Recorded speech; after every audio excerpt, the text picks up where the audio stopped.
Hi, everyone. Hello. Hi, welcome to checking out the YouTube version of Cinematic Autopsy. We've noticed a lot of you are watching and have not subscribed. Yeah. So, please subscribe. Yeah, before we begin, it would be wonderful if you guys could click on that little link right there. Right, see where I'm pointing right there. And you'll notice that if you scroll down, you'll see subscribe. So subscribe to us, CL Squared Productions. You'll be able to see our videos, stuff. We have lots of cool content for you guys. You'll know everything that we're up to in the film world, whether we're talking about it or doing it. Exactly. So let's give you 5 seconds to subscribe. All right, everyone. We'll see you guys soon.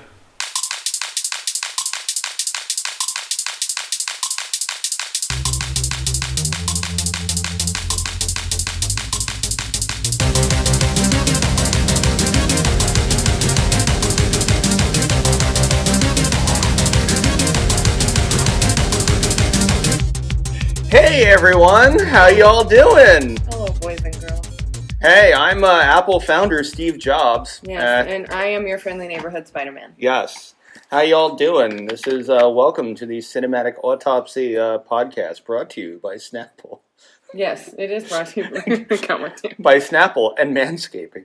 Manscaped, yeah. Manscaped. Why? I don't know. I want their sponsorship because they give fucking all sorts of money and free items to people. I like free things. Mm-hmm. I really do. Yes. So this is Chelsea Lincoln of Chelsea LeSage. Yes. We are CL Squared Productions. Yes. And we have Gertrude and Peanut, my little chickens, are here because they just need to be a part of the fun. Mm-hmm. Yeah. All good things. Yeah. So today we're here to talk about the Wicker Man, the 2006 Nicolas Cage remake, directed by Neil LaBute. LaBute. Why, Neil? Why? Why? Okay, end of podcast. I'm mad. Yes. Why? Gertrude's mad. Look at, she's like, fuck this, guys. We have respect for him. One of my favorite playwrights, just like shit. Is he a playwright? He's a playwright, yes. Mm. But yes, it was directed by Neil LaBute, and Gertrude's mad, and that's all you need to know. Gertrude on camera just pulled my hand towards her because I was not petting her enough. Yes. She's a little slut. Yes. So, anyway, this is last week we covered the original Wicker Man. Directed by not Neil LaBute. Yeah. The original director actually demanded his name be taken off this. Wow, good for him. Because he was like, I have nothing to do with that. I don't want this one? Yeah. Was this like the original, like the origin of the Alan Smithy? Like, I wonder. No, because Neil LaBute is on it, but because the original director was associated with the first film. Yeah, Hardy, he specifically said, do not put my name on this film. I have nothing to do with it. Makes sense. I don't want my name in the credits or anything. Makes sense. Yeah. Christopher Lee was also not happy that this was rebooted as well. So good for him. Hold your ground. Yeah, so anyway, let's talk about this movie. Yes. And when we talk about it, let's talk about the 50 logos. Oh yeah, the opening credit sequence is just logos and logos. Oh, before the credits. Yeah. It's just, a lot of people, a lot of production companies probably regret coming in and producing this film. It's just one after another. Yeah, I was going to say, it's hilarious. The director of the original Wicker Man was like, don't put my name on this. And 900 other companies stepped up to be like, make sure you spend 2 minutes putting our fucking names at the beginning. It's bad. It was just bad. It's embarrassing for everyone involved. I thought that I had seen this film. I thought I had seen it.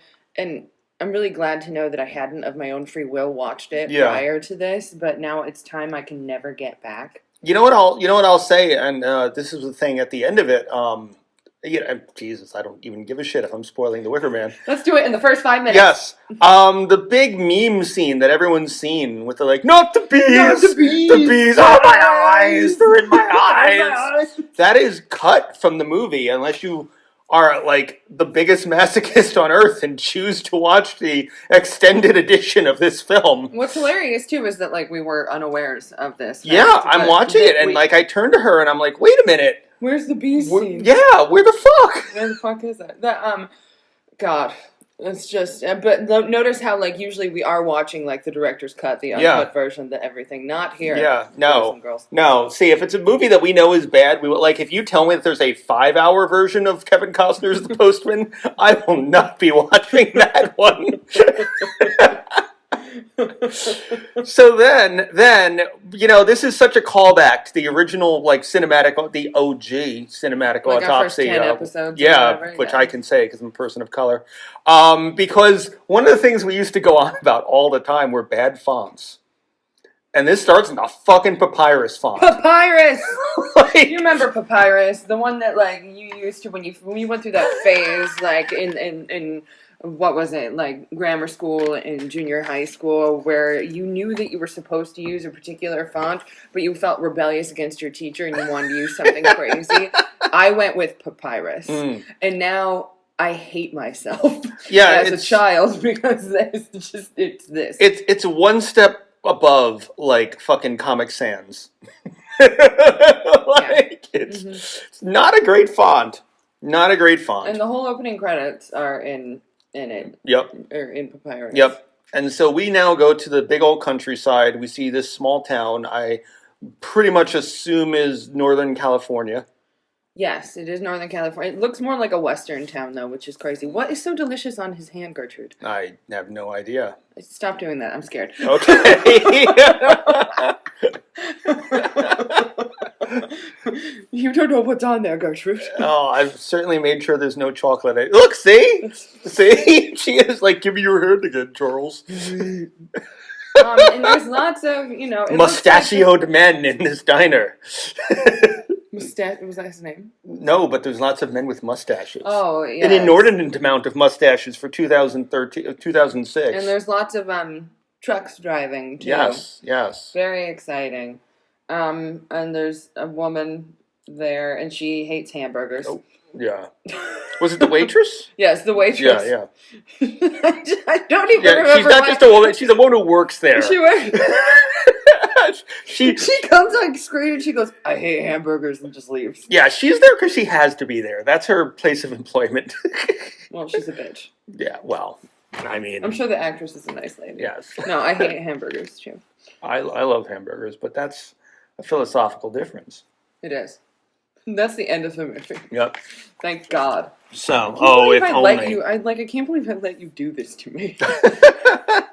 It's real bad. So we see Nicolas Cage. His salad is up, and he's wearing his black leather jacket with patches because he's apparently a member of the cast of Chips.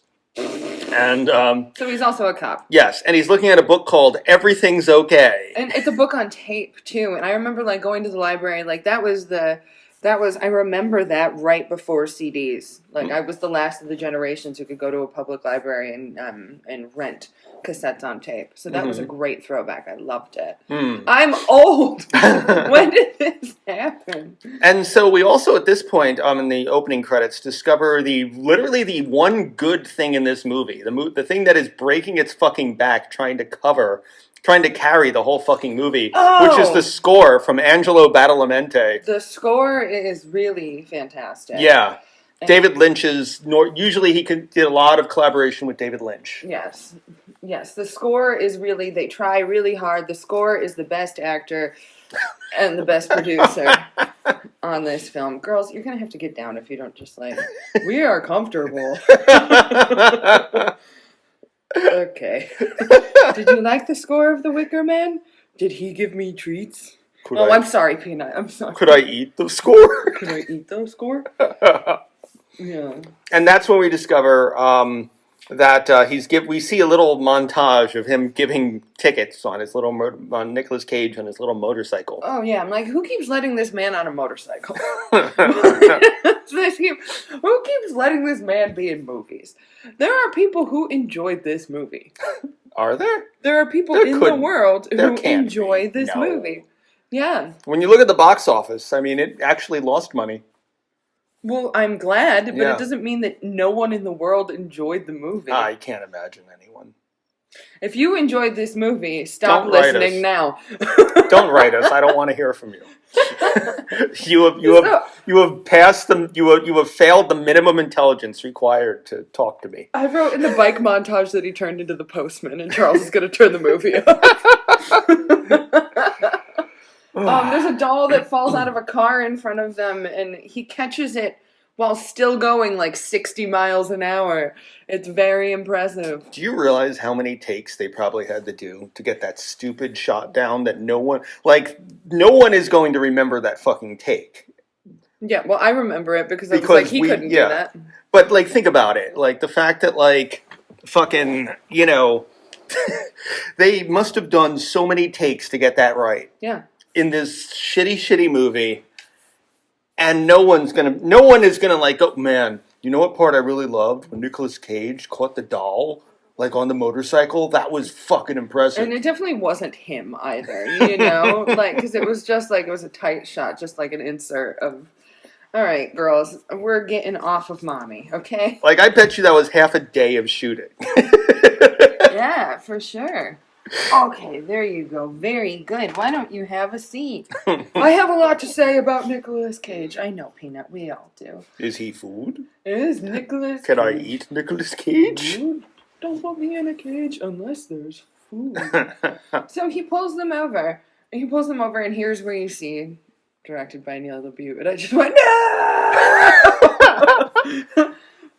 So tell us, like, I'm not familiar with him. Like, what has he done? Of course, yeah. I was like, please, Charles, don't ask me to list his plays off the top of my head. And you just did. I don't know. Oh, okay. But I did know. I know that there's several over there. Do you want me to get up? No. And go look for them? No.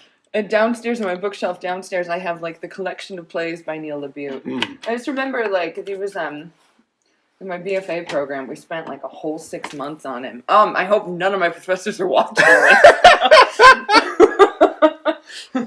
You can just be like, hey, he directed the fucking Wicker Man, okay? What did he do? He directed the Wicker Man. Yeah.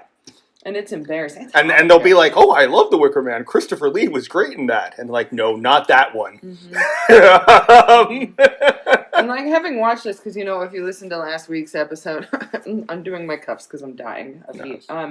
It was talking about my, like, stepfather figure just being like, no, it's just Nicolas Cage. And at the end of it, when he was like, that was not Nicolas Cage, he was like, it was very different than the other one. And boy, was it. Oh, yeah. Yeah. So he tracks down the family, the mother and the daughter, who threw the doll out the window. He pulls them over. Yeah. It turns out the little shit did it on purpose. Yeah, because she's bored. Like, can you actually, no, that's something you would do. Never mind. I'm like, can you imagine? Could you ever imagine doing, like, how bad it would make your mother look? How, like, nope, you would do that. It's so bad, Charles. No. Never. Don't pee on the carpet, please, Peanut. Then put me on your lap. Nope. So we see a lot of trucks are zooming by, like, at crazy speeds while this is happening. Yes, and the woman says, I'm sorry, she won't do it again, and then she does do it again. Because she's a little shit. Yeah, the little girl just does it right in front of him. Yes. So he goes over to get it, and boom, they get hit by a truck. Mm-hmm. Not him, unfortunately. Yeah. Yeah, a truck going the wrong way, by the way. Yes, it was going the wrong way. Yeah, it just goes and runs, smashes into the car. The car goes on fire. The little girl is looking at him very calmly for a little girl who's in a car that's on fire. Oh, yeah, she has no intention of escaping. Just this little sociopath who is just like, we're going to die, mother. We're going to die. And, of course, I love the, like, it comes up several times where it's either, like, some elemental thing where Nick Cage will just remove one article of clothing and then try and be heroic. And it was his helmet. And he's trying to, so there's fire, he's trying to get through the fire and break the back windshield. And the kid's just like, I'd rather die than be rescued by you. I know what this movie is going to be. I've read the rest of the script. I'm not getting out of there. This guy did not read the script, clearly, Mom. So then, after he smashes the back window with his helmet, the car blows up. It does blow up, and you have one of those, like, very exciting, he gets thrown back across the other side of the street. Yeah, as usually happens when you're right next to a giant ball of fire. Yes. Ring of Fire. Ring of Fire. All right. This whole thing's about Johnny Cash now. Yes. Which would be great. I don't know. I have the Pussifer, My Country Boner song in my head. The, oh my God, what was that? Kenny Rogers thought it crass when I fucked his big white ass. My country boner, it just won't go down. Like, what is this abomination? Who wrote this? It's a song. I think Maynard from A Perfect Circle wrote it. I have no idea what anything you just said meant, except for Kenny Rogers, and how dare you? What's the line in there? Oh my God, I fucked the cast of Hee Haw, I fucked Glenn Campbell, and I fucked him on a seesaw. There's a line in there about how I fucked Dwight Yoakam. Johnny Cash grabbed his ankles and he hollered when I poked him. I fucked the judge. Am I supposed to cut you off? My country boner, it just won't go down. Well, wow. I'm gonna stick a piranha after your boner. We just watched the Piranha 3D movies. Yes, we did. Oh my God. You know what? Like, we could make a whole fucking podcast about the change from Piranha 3D to Piranha 3 Double D. Yeah, 3 Double D, ladies and gents. Is fucking awful. No, and we can also talk about how even though 3 Double D was awful, they were both like so much better than this movie. Yeah. Yes. Yeah. Except for the score. No, the score was fucking brilliant on this. Yeah. But you know what, though? No, actually, you fell asleep halfway through. It's very funny. It's kind of a theme, because I fell asleep halfway through this one. And I fell asleep during Double D. Yeah, and neither... Double D, by the way, is an 82-minute movie with fucking 10 minutes of bloopers at the end, which means that you didn't make a full fucking feature. That sounds like a movie that I was in that we talked shit about last week. Yeah. Well, that one doesn't even have 10 minutes of bloopers. That one has 20 minutes of slow motion fucking B-roll. Like, let's do the same shot of dolls in a hallway, like, for fucking 3 minutes and fill up time because everyone quit my fucking movie. Yeah, we all quit. You know? We did. But we're the bad guys. Yeah. Well, she knows karate, so, you know. Right. And you're all jealous of her. You're all just jealous. Yes, that's when you, by the way, this is just for future filmmakers. Whenever you start coming up with the thing in your head that all the problems you're having are because everyone's jealous of you, that's when you know that you're in the wrong. Yes. Because almost never, maybe one person might be jealous of you and try to fuck with you.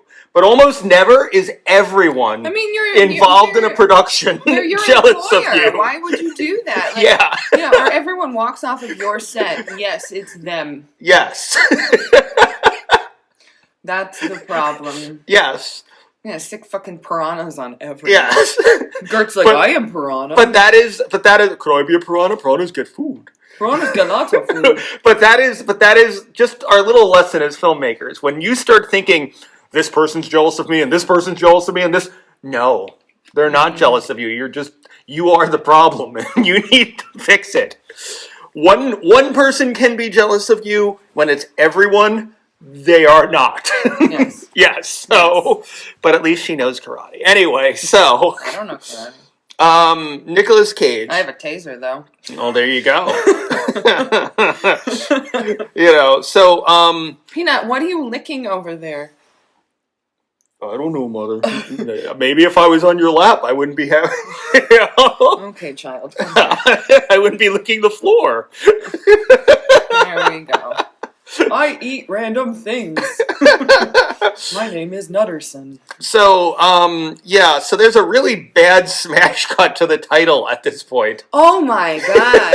With like the most dramatic music you've ever heard in your entire life. Yeah, no, this music is trying really hard to carry this movie and give it some tension or something. Well, I feel so bad. He must have the composer must have gotten paid a shit ton of money or just cared so much about his job or owed someone a debt. Yeah. I mean, he does, you know what? That's the thing. He works for David Lynch. I'm sure as great as David Lynch stuff is, you can't pay much because it's, David Lynch doesn't really get... David Lynch, is for people like us. He's not a mainstream fucking filmmaker. Right. So I'm I'm sure like- this is one of his, like, let me get money so I can afford to work for David Lynch type jobs. That makes sense. Or Yeah. I'm like, whose wife did you fuck, buddy? Let's not imply that the late Angelo Badalamenti An adulterer? is fucking anybody's wife, just so his You don't know. estate doesn't sue us. I didn't say his name in that whole thing. You did. Yeah, so. Yeah, I'm innocent. Anyway, so now we see Lady Cop, whose name I never caught. No, I didn't either. No, I just kept calling her Lady Cop because they never said her fucking name. What the fuck did I write? Oh my god, I gotta find... Lady Cop! I wrote Lady Cop! Yeah. There's rumors going around that he might want to resign, and he's like, no, my dad will kill me. Also, I just want to say my favorite part of this entire film, I'm just gonna say it right now, is every time Nick Cage goes, hello? Hello? Because that's how he says it, and he keeps doing it. Like, nobody told him. Oh my god. No, hello? Yes. If I ever say that like that to you, you know I don't like you. Yes. Yeah. So Lady Cop is a bitch. No, she's great. She comes in. You can see that he's taking a lot of meds. He says he doesn't need visitors. She doesn't need to stay. She implies maybe he's like going to be a detective or like try and be a detective. And he said he needs time off. And then she says that they never found the bodies inside of this burning car. Yeah. So... No, I mean, you figure you have a police officer on the scene, so he can definitely call for backup immediately.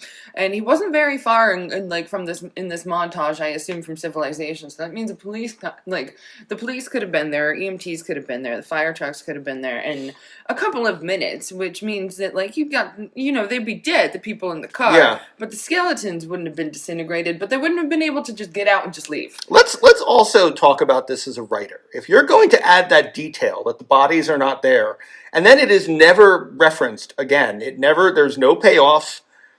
Most of the time, if you're going to write that the bodies disappeared, well, then later on, we're going to find some sort of supernatural reason why they disappeared. Yeah, so I mean, you get the payoff of like, surprise, they're alive in the end. But you never find out how they got out of the car. Yeah. Yeah. Yeah. Like, how'd they get out of the car? It was literally on fire. It literally exploded. This is very upsetting. I don't know. There was a lot of. See, what's bad is that we watched this and the Piranha movies, and I'm getting them confused. Oh. Like, I'm like, oh, well, and also when you're writing, you should write characters that we care about. But I guess that works for both. Well, when Nicolas Cage then bit the penis of Jerry O'Connell and then spit it out, another Nicolas Cage get it, and then spit that out towards the camera. Yes. That was not this movie. Are you sure? Yes. I don't think you're sure. So he offers her a seat. She gives him a whole bunch of get well cards. Oh, yeah. And she also, and we find the car wasn't even registered. And no one knows who they were. were. And now he's reading a letter from his ex-wife or fiance, whatever. And we find out his name is Edward. Yes, and this is like the most amazing calligraphy. Yeah, she's got to be a calligraphist. It's just like, it's the most beautiful handwriting I've ever seen. Yeah. In my entire life. Yeah. I was like, what? Like, I know people, like, my sister wanted to go into calligraphy, and she, like, got really good at it, but, like, she gave up because she knew it would never be, like that. Mm. That is, like, the quintessential, I can't even read my own handwriting. That was just, also, if you're going to write to your, like, ex-fiancé, too, and, like, and your kid is missing, like, wouldn't you want to be like, oh, the kid is missing. Yeah. Oh, my God. Yeah. Please come help me. Oh, yeah, the kid is missing. Her daughter. She has a daughter. Her name is Rowan. Yes. Like the daughter in the first film. Yes. A lot of this is just the first film, but bad. Yeah. But actually, I don't know. I didn't really like either one of them. This is so much worse. Yeah. You know what? You and I have debated about the first one. There is no debate about this one. Oh, yeah, no, the score is great. Yeah. The first one, whether you liked it as a whole or not, there's still elements to it that are good. There's still elements that Yeah. that you can admit were done way better in that one. Yes. Including the Wicker Man. Yes. Including, like, the cinematography. Yeah. Including the bees. And there weren't even any bees in the original. Oh my God. So Rowan couldn't have left the island herself because she's too young. And we find out that his ex is named Willow Woodward. And Willow is the daughter of the barkeep in the first movie. Yes, which I'm sure, by the way, naming her Woodward is probably, look, we're going to have a reference to Edward Woodward, who played Sergeant Howie in the first film. Oh. I'm sure that was their thought of that. There's lots of, yeah. It's like, it's not even like this film nods to the original. It just basically took the, like, writer's outline. Yeah. And then they improv'd around the rest of it. Yeah. Yeah, I remember, what was the line I said? I think it's like, it feels like someone just looked at the cliff notes for the first, like, movie. Oh, yeah. But it's bad. So Willow and they were engaged, and she says that she's in this place called Summer's Isle, right? And that fucking drove me insane, that extra S. The extra S, yes. Yes. So the complaint that I had is that she was like, oh, it's where I grew up. You were engaged. How do you not know where she grew up? What? Like... In fairness, a lot of people don't talk about their past like that. But you can't just be like, I'm from this island off the coast of the Pacific Northwest. Yeah. Or like, I'm from Washington State. Anything? Yeah. Nothing. I mean, but that's that I can defend them on because, I mean, No. no, I mean, even our film, like, we have a character who doesn't really talk about, I mean, do you think Kat talked about Bishop's Cove very much to Heather? No. When they were together? When people, like, a lot of people in like, kind of situations like that don't really talk about their past. Like, I had so many people who, when I was a musician, now everybody tends to know because I'm a little bit different about it. When I was a musician, kind of underground, I had people who were like, wait, you have a brother? Right, I forget that. Yeah, like, people were very, so sometimes when you come from like, I have friends that, like, legitimately, I've known them for 5 years, and then I found out, oh, wait, you were raised in a cult? Like, how did you never tell me this? So I'm so proud of the weird things in my life. I'm like, listen to this. Yeah, so that I can understand. But she later even says, she's just like, oh, it's different when you're in it. Like, it's great when you grow up in it. And I was like, then why didn't you tell him? Yeah. But like I said, like, a lot of people like save that stuff for when they open up to somebody. But I would say, what do you think would happen before you get engaged? Yeah, when you get to the fiance level, I would say that's about when you're like, hey, can I talk to you about where I come from, blah, blah, blah. Where did you come from? Where did you go? You know. Where did you come from, Cotton Eye Joe? My country boy. Anyway, so... You want to dance? And so now I wrote Boy Cop because there's another character who's they don't give a name to. There was a boy cop? Yep. Oh, fun. Yeah. He starts talking to another cop about this. That's his boss. Yeah. Well, but then at one point, a boy cop shows up. And they need to be in a briefing in 10 minutes. And the boy cop's name is Pete. Oh, yeah, Pete is kind of important. Because he keeps trying to call Pete. Yeah, but they never actually interact from that point forward. You go, Pete. You tried. We just established that boy cop Pete is there. So, It's a farming commune in the Pacific Northwest. Like the Amish or something. There's no phone service on Summer's Isle. On Summer's Isle. Yeah. We see a helicopter. The worst part about that is not even just the S. It's the fact that there's no apostrophe. Yeah. Not okay. We put a fucking apostrophe on Bishop's Cove, motherfuckers. Yeah. Because of this movie. Oh, it would have annoyed me so much if it had just been Bishop's with, like, no apostrophe. We just, like, not even release it. Yeah. That would have been like, what the fuck? This movie is useless. So, there's no phone service. We see a helicopter shot of the boat. Nicolas Cage applying aftershave. What? I heard butt. You said boat, but helicopter shot of the butt. Yes, just from far away. That's Piranha. No, that's not a helicopter shot. That's a fucking full-on close-up, like, extreme, let's see how many fucking, like, goosebumps we can see on this random co-ed's ass type shot. Yeah. And especially in Double D.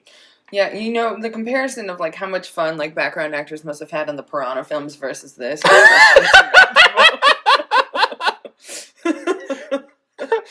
Everyone watch Piranha 3D. Yes, don't watch Double D, though. And don't watch this movie. Yes. So, Nicolas Cage is applying aftershave. He sees that little girl from the beginning on the boat. And she gets hit by the truck on the boat. On the boat, which She's happens. on the Staten Island Ferry. Yes.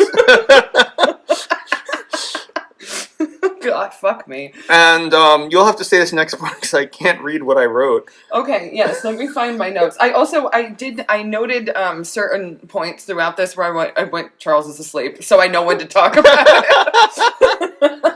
I'm sorry, this was hard to stay awake during.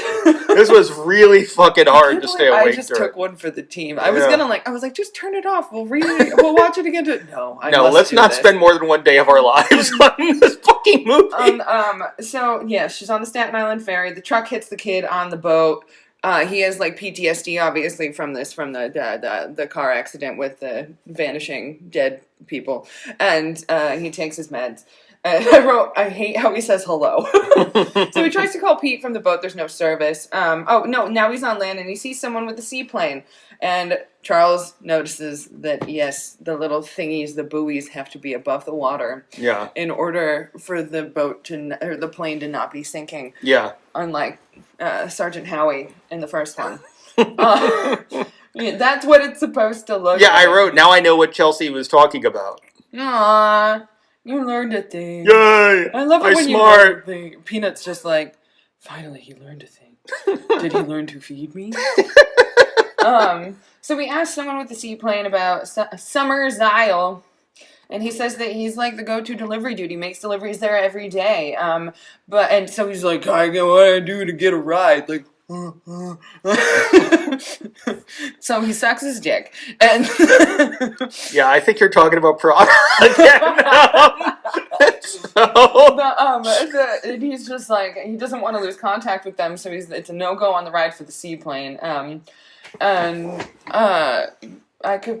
He said it's only a couple miles away. Nick Cage says to this dude, I could practically swim there, and he goes, well, start swimming. It's private place, so you gotta respect property. You can't call the police there. You cannot call the police. They won't. That's not their jurisdiction. It is out of their jurisdiction. So he offers a bunch of money to him, so he gets a ride. So as he said it's just a couple of miles. Yeah. I could swim there. This is the longest plane montage for a couple of miles that I've ever seen. I imagine they were like, well, that was a big important thing in the first film, so let's just do. And it's like, no, that was to put the opening credits, dude. It wasn't it wasn't that we need to see the islands of the Pacific Northwest. Yeah, no, it was the longest couple of miles that have ever been flown in the history of the world. Although, what he had said, he didn't just offer money. He said, what about Mr. Grant and his twin brother Ulysses? Oh, I just ignored that flat out. I was like, he did not. Nope, don't even. Charles won't bring that up. It's too bad. And he did. So he drops them off kind of like in the middle of the woods. He doesn't even go to the mainstay, like where a harbor master would be, which there aren't because there are no men. Except for, we'll get into that. It'd be a harbor mistress. A harbor mistress. Yes. A harbor, Sister Harbor. When I say harbor mistress, I just imagine you go there and just some woman in, latex. You can't park there, And she destroys the seaplane. Yes. Yeah, so he drops her off just, in the middle of the... Gert, where are you? Are you shitting somewhere? I hope not. Oh, God. Well... Oh, no. One of my dogs has diarrhea, because guess who gave her sweet potatoes? I did. Wasn't me.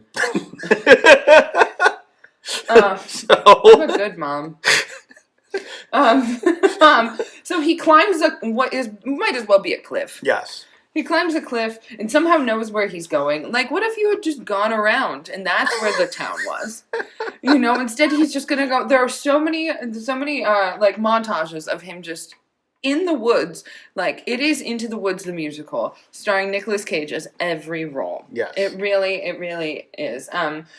And someone asked if he's lost his bearings, and she's all pissed, and I caught her name, they say her name once later in the movie, but I missed it. That you can't land there without permission. And he goes, I'm a cop, and she goes, what does that mean? So it's established that this person doesn't know what a cop is. Yeah. And later on, someone does know what a cop is. I'm like, what are they teaching these kids? So now they do the entire conversation from the first movie about Rowan and how, we don't know who that is. And, yes, I do. But instead of it being May being her mother, it's Willow who's her mother this time. Yes. And instead of Lord Summerisle, it's Sister Summers Isle. Yes, Sister Summers. Summer's Isle. And there's a bunch of, like, I don't know, did they, like, maybe I was sleeping when it happened. Did they, like, cut the men's tongues out or something? Yeah, they do something where every man is just kind of deformed in some They're sort like of way. drones, like fucking bee drones. Like, there's, in the first scene that Charles was asleep for, where he... I'm so jealous that he met Sister Summer's Isle. And I remember you woke up right after the scene was over. And I mean, like, the actress was great, but you were like, did he meet her yet? I was like, yes. Yeah, Ellen Burstyn, yeah. Yes. Who's normally great. No, and she was There's great. so many actors in this that are normally wonderful. Yeah. And she was just like, she said, oh, we love our men for what they're good for. So they just basically use the men to procreate and, like, cut their tongues out and all sorts of shit. And I was like, I want to live there. But then there'd be all sorts of awkward silence on the podcast. What if I had someone, like, play you like a puppet? Like, I had, like, one of the other women be like, I'm Charles D. Lincoln. That would be nice. That wouldn't be. But you'd be like, it's an honor to be included. But you wouldn't be able to say that because your tongue would be out. I would somehow still talk. It would just be very awkward. Yeah. And this was Cinematic Autopsy. Yes, exactly. Donate on IndieGoGo. Today we're going to talk about this. God, we'd be so famous. No, I would get in trouble somehow. Oh, the TERFs would love us. Wow. So, also, if you're we'd still be listening, J.K. Rowling's favorite podcast. For fuck's sake. If you're still listening at this point, God bless you. May God have mercy on your soul. Welcome to the Wicker Man. You're gonna wind up like this cat in the background. Yeah. I got that cat from CVS. CVS is not allowed to sell Yeah, cats. I do love the woman who says she doesn't know the little girl in the photo without even looking. And he goes, just a tip there. It helps to actually glance at the photo. Her mother's name is Willow. There's a lot of... That was really good, Charles. Thank you. My Nicolas Cage, ladies and gentlemen. That was really good. That was actually... I was like, not again! Like, I have PTSD from watching this movie. No! And she's up by the mating house. Yeah, she lives in the mating house, and she's a free spirit, this Willow is. How did the light just change so drastically? Did you see that? It's raining outside. There ain't no magic. So, yeah, so they know Willow. I don't know. There's a bag that's dripping. There's a bag that's dripping and moving. Yes. And they're just like, and I don't like that shit. I don't know. Like, they're like, but I did love, as he's trying to, like, go up to the mating house to find Willow, that they're saying, after seeing the photo and, like, taunting him with the burlap sack, he was just like, but that's not her daughter. And I was just like, it's a double entendre. I can't believe they're that smart. And then it never happened again. Yes.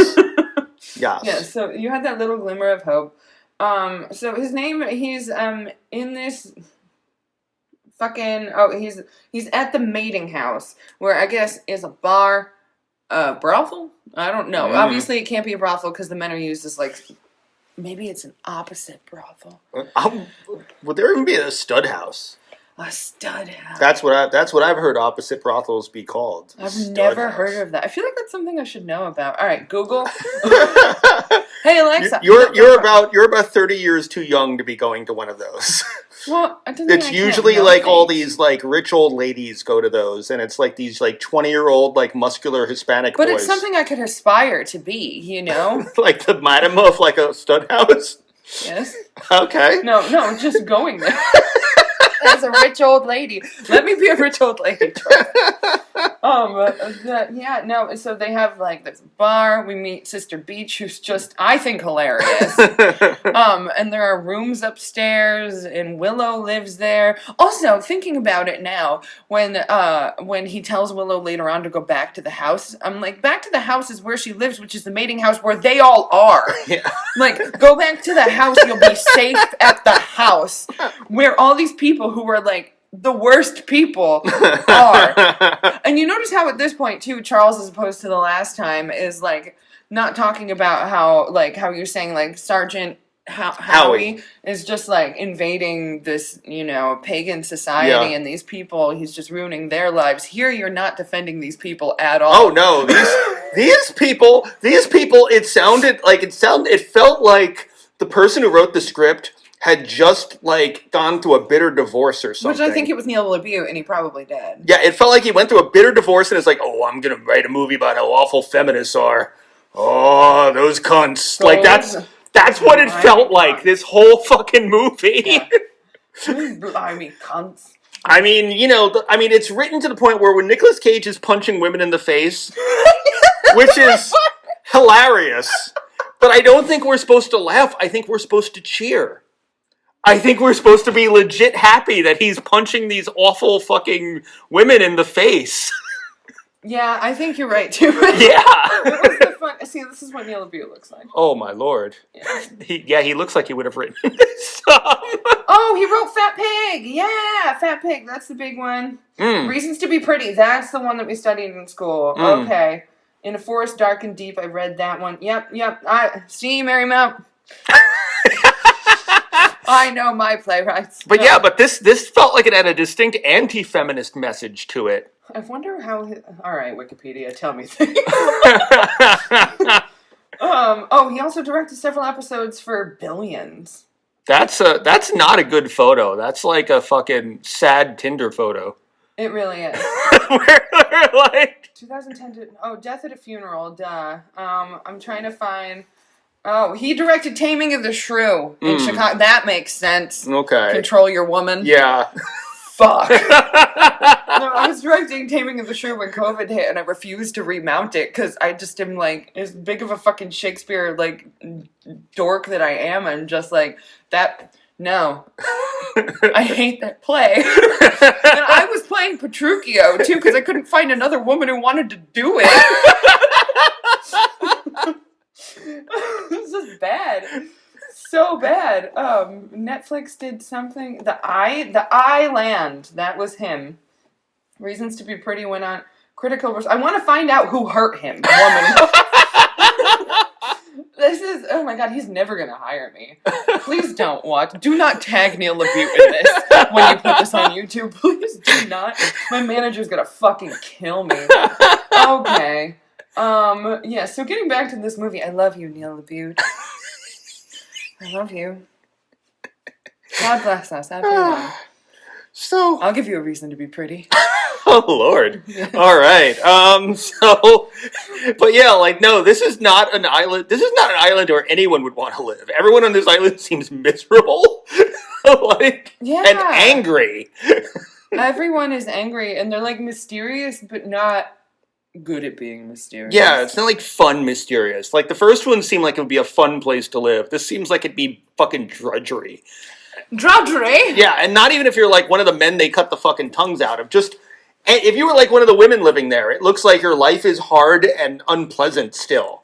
And your only pleasure is you occasionally can go fuck the weird drone men like in town when you're not like harvesting bees. Yeah. It's the bees! Yeah. Yeah. So, it's So he wants a room and a meal, and he doesn't say please. Again, he's just kind of a dick. Yes. So this is basically the same sequence as the original movie, but she gives him mead, and he takes the mead, drinks the mead, whereas Sergeant Howie was like, I just have official police business. He's like, Nicolas Cage is just like, glug, glug, glug, mead, and this is official police business, which I thought was hilarious. I love that. So she says that there's, he says that he's from California, and she's like, well, this is Washington. So at least they're aware that they are still under the jurisdiction of, a certain state or the United States, but they don't have cops. It's fine. It's anything but fine when a person is lost, especially a child. You've got to stop. No, I'm just kidding. Please don't. And then he sees a bee and he crushes it. Everyone stares at Hara. And Hara! Sorry, I'm allergic. She's like, why would you ever do something? Why would you ever do a thing like that? And we're like, okay, bees. Bees are important. Yes. Got it. And then we learn that all of the sisters, they're all called sister plant something. Yeah. Yeah, very exciting. I was like, that's kind of cute. But some of them were bad. I wrote them down at some point. Well, Sister Rose, Sister Thorn. Yeah, there was one that was just like really bad. I don't remember. What is it? I want Sister Venus Flytrap. Sister Oak. Sister, oh yeah, that's bad. Yeah. And Sister Oak was like a frail-looking old lady, too. Like, in the original movie, Oak was a big fucking dude. Right.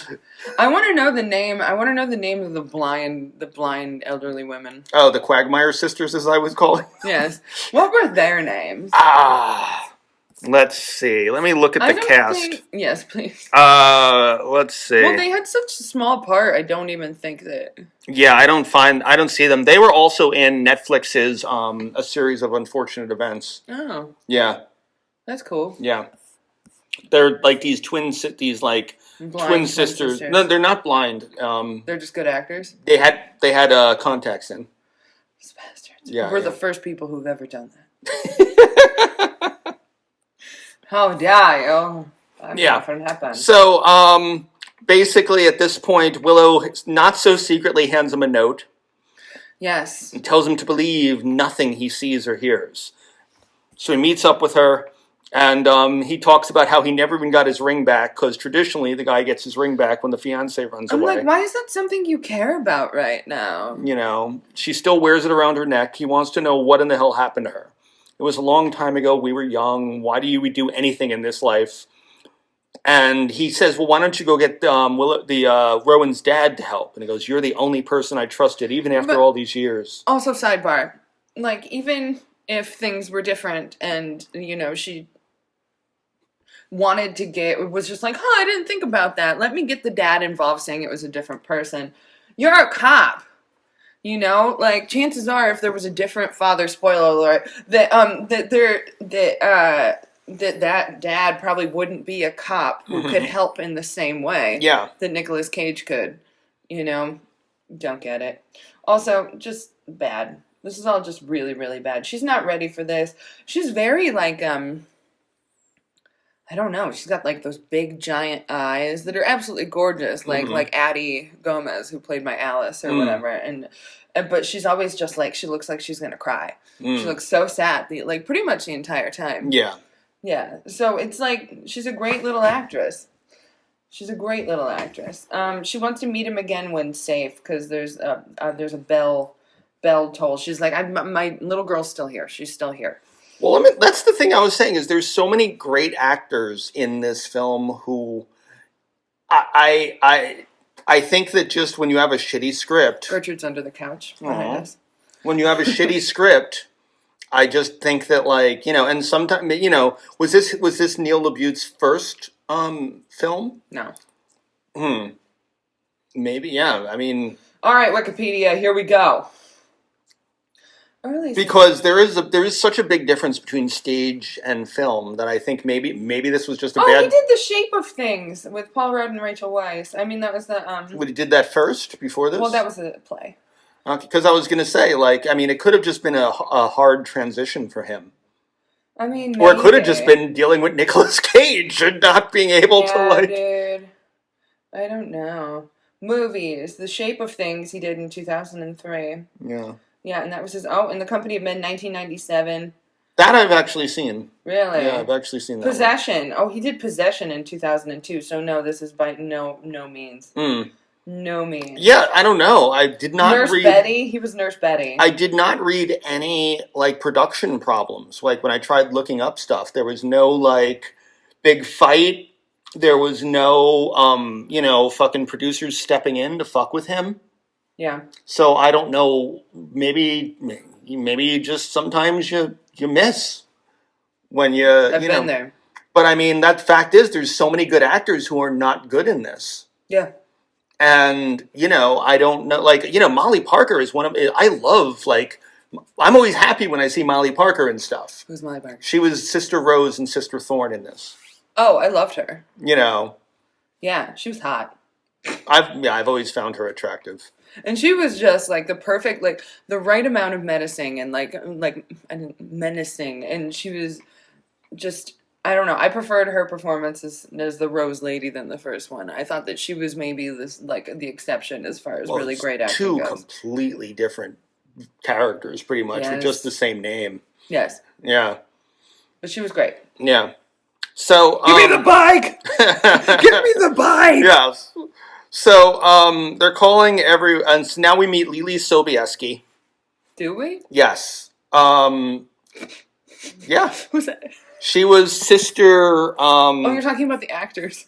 Yeah, no. She was Sister Honey. Which one was Sister?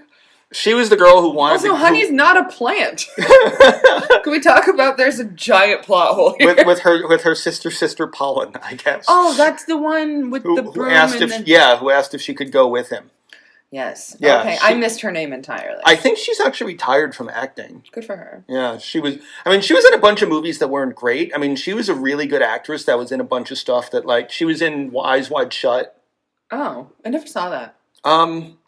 It's not a great film, and I love Kubrick. Kubrick has, two of my favorite movies, but Eyes Wide Shut is just, I think it's, one of the problems is Tom Cruise and Nicole Kidman have no chemistry. Even though that's when they met, right? They were married in real life for several years at that point. Oh shit, that's worse. And they had no on-stream chemistry. But some of that, I wonder, if it might have been Kubrick, because Kubrick had purposely told them to not discuss their scenes with each other because they're supposed to be a couple that's separate and getting, that would be close to divorcing. So he specifically instructed them to not talk about the movie with each other and not work anything out together. Peanut, how do you feel about this? Why don't you tell the world how you feel about that? I hate Tom Cruise, but I love you. Oh my God. Yeah, so I think here's around where I fell asleep.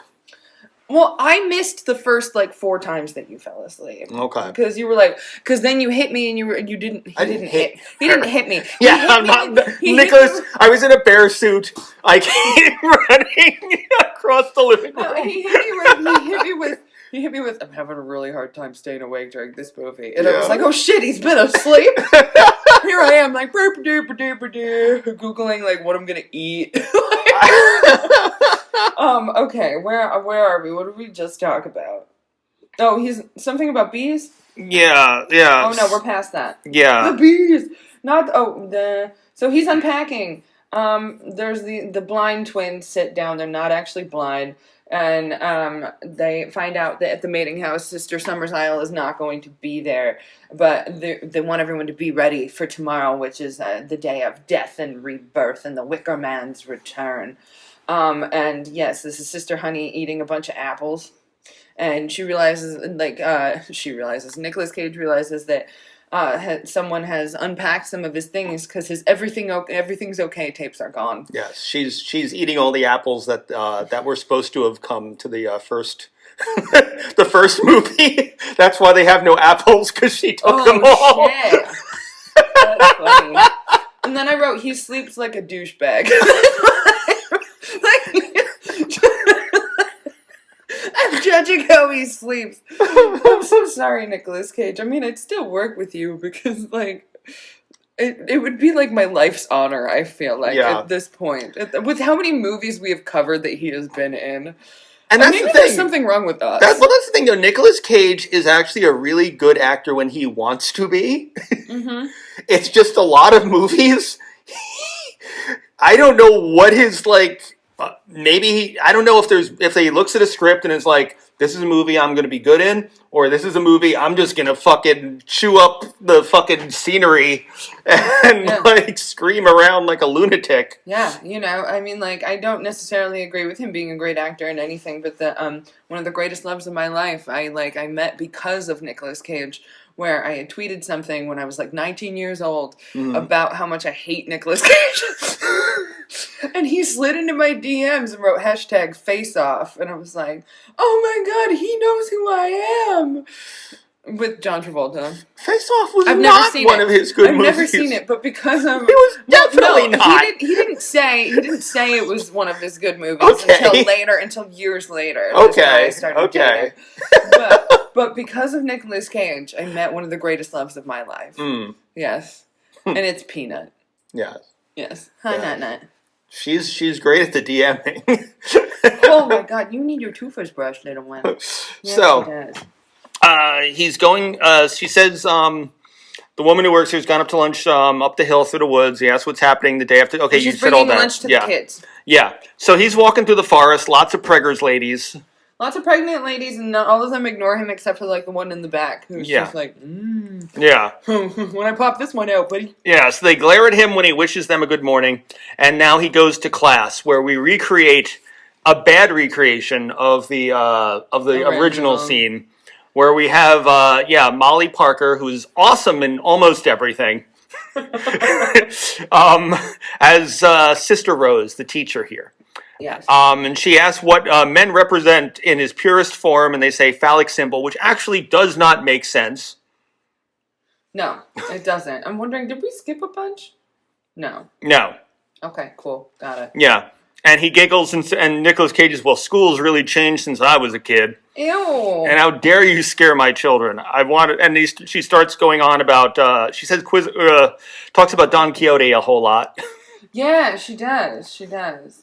Oh, yeah, we did skip a whole bunch, but it's fine. You did fall asleep. Yeah. Oh well, skipping ahead. Yes. Yeah. I was like, I have like a bunch of things about him falling in a barn. Were you awake for that? No. He fell in a barn. Oh. Chasing after Rowan, or like hearing Rowan, or like the girl from the thing, and yeah, you were awake. You were awake. He like fell. No, maybe you weren't. Yeah. He fell through this like second story barn thing. Like fell through the floorboards, chasing after Rowan, and who obviously wasn't there.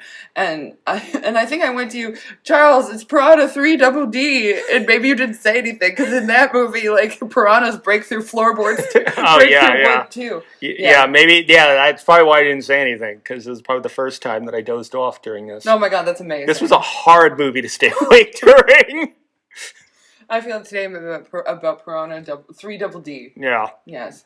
Which was also not meant to be like seen in 3D, I don't think. It was. It was What? in 3D, yeah. There's a lot of shots that were definitely meant to be 3D shots. I demand more 3D titties. Yeah, well, I mean, that's pretty much what that movie is. 90% 3D titties. I must have slept through all of it. Yeah. And so, at this point, he does the same thing that Sergeant Howie did. He erases the blackboard. The only difference is when he opens the empty desk. This time, it was a crow. A crow, yeah, it was a crow that they wanted to keep in there until seeing like how long he could take it or something like that. Yeah, and why would you let them do a sick thing like that?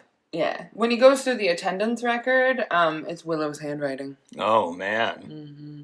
Yeah. And he doesn't notice. It is the same handwriting, and he has no idea. So Sister Rose, like I said, she's the only one that kind of like,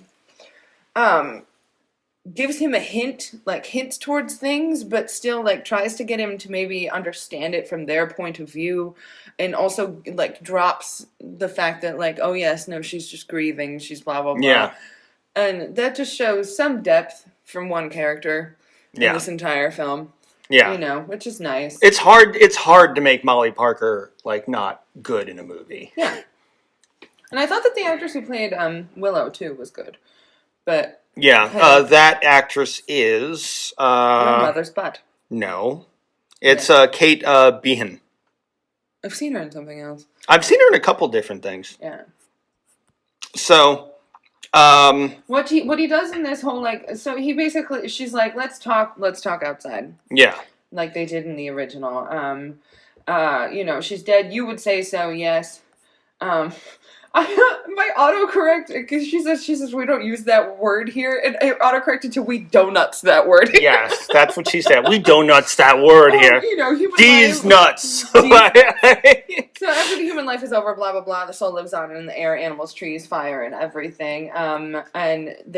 She admits that she had an accident. Where's her body? It's in the earth, in a churchyard, because her mother insisted. And then he asks, How'd she die? And she says she'll burn to death. Mm-hmm. Future tense. Dun, dun, dun. Future tense. And then when he asks for correction, she says she burned to death.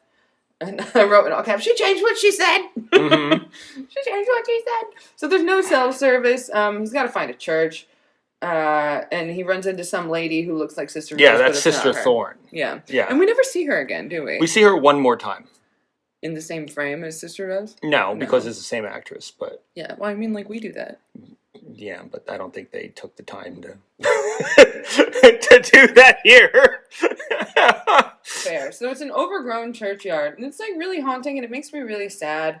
Willow's just randomly there. He sees, like, a mound of dirt first, and she says that's not her grave, and... What the fuck did I write? Whoever is doing this is trying to whee. To whee. To whee. Yeah. I don't know what that means. So there used to be a crypt. So like, there's this thing that goes down into what was a crypt, and it's like this sarcophagus that's above ground, kind of like how you still see nowadays. But he says it's a new lock, so it's a new lock. Yeah. So some shit's gonna go down.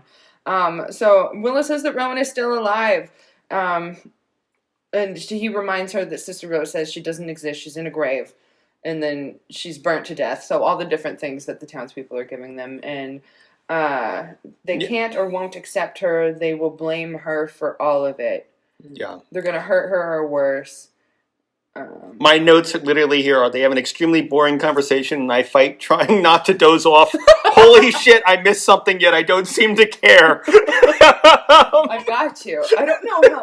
I'm the sleepy motherfucker over here. Like, I'm like, nap. I was trying to delay this again by taking another nap.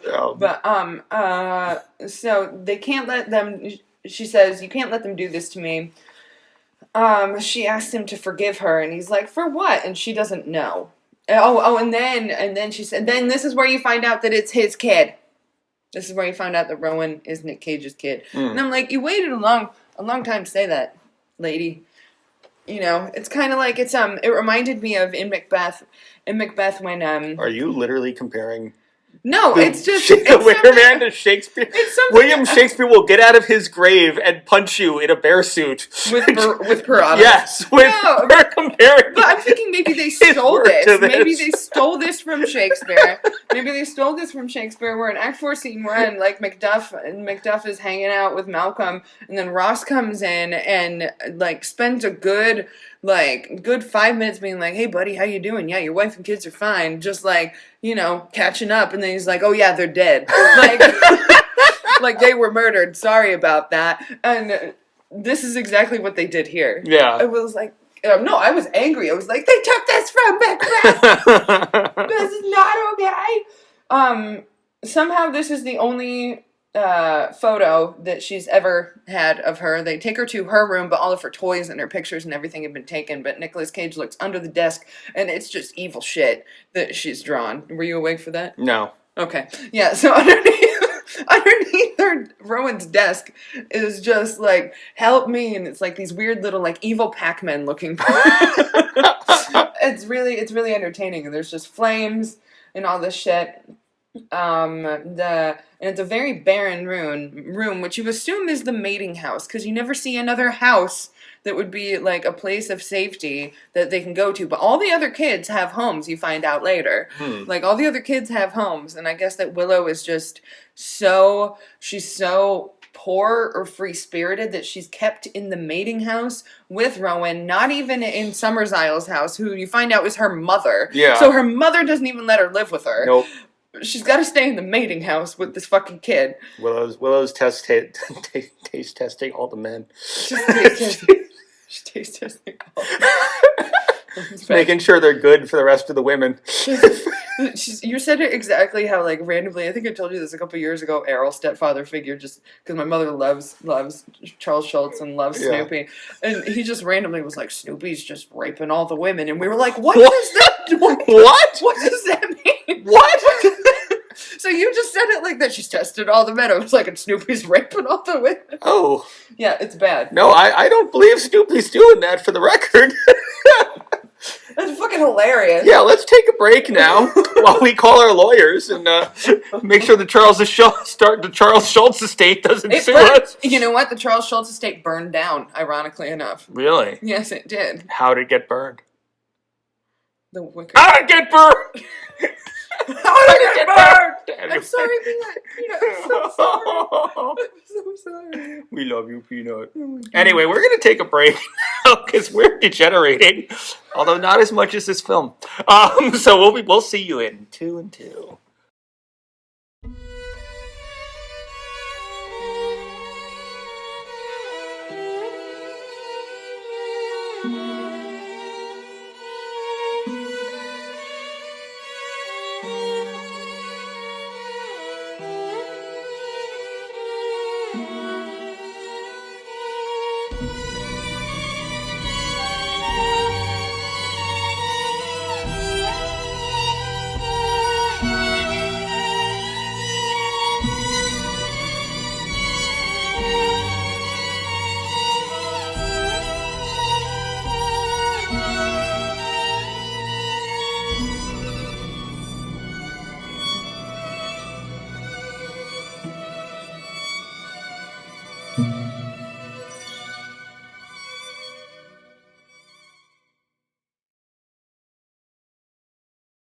And we're back. Yes.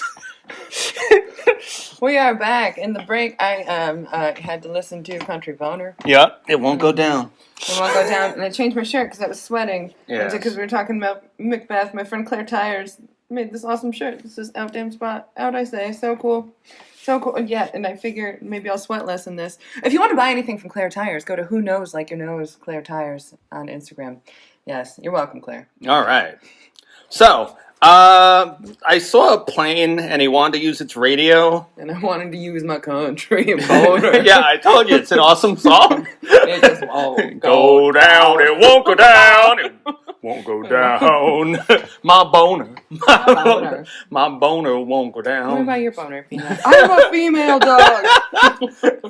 Okay, what do you think? I want food. And see, and that's the great part about it. If we did say it, like, you know, like the whole I fuck Randy Travis with a 12-inch plastic toy, if you say that, then that is a totally different implication than if I say it. Yeah.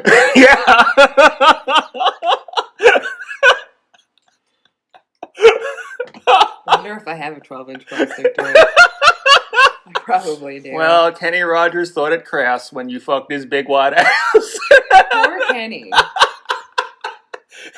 Screw you, Kenny. I fucked Willie Nelson. I fucked him deep inside. I fucked Elvis Presley in the bathroom where he died. My 16-year-old goddaughter listens to this now. Told her about her on her birthday, and I sent her the whole playlist. I'm sorry, Lana. I love you, Lana. God. And it's so funny, too, because I have, like, a personal, like, dislike of Maynard because of a mutual friend of ours that he didn't go to her funeral. Mm-hmm. But I have to admit, personal dislike of him or not, that's a funny fucking song. It's a funny fucking song. Yeah, yeah. So anyway, back to the Wicker Man. Do we have to? We're just going to discuss Country Boner right now. Country Boner. Yodelay. I feel like it'd be a great like honky tonk line dancing. Yes, yes, exactly. You need to get a whole fucking, like, you know, everybody in the cowboy hats. Yes. Yes. All right, so we're still in Rowan's room. Yes. And she was wearing the sweater that her mother made her, the one that's in the photo. It's the only photo that she has of her child, which is just embarrassing. But Dr. Moss takes them. And Dr. Moss, played by Frances Conroy. Yes, which was just like, that was the biggest, like, holy fuck moment, and I loved it. There's the mean Pac-Man under her desk. He needs the plane radio because he's got no service, but the guy's not there. The planeman. Yeah. And I wrote, Charles is asleep. So take it away. So time passes. There's a dead body. So there's a dead body underneath the pier, and it was eaten by piranhas. And really? No. I don't know. So he's sitting on the pier waiting for the seaplane man to come. Was he sitting by the dock of the bay? Yes. Okay. With this country boner. Yes. Okay. And Kenny Rogers. Yes. How crass. Oh my god. And so he sees like this blonde, like little girl, like obviously drowned body underneath.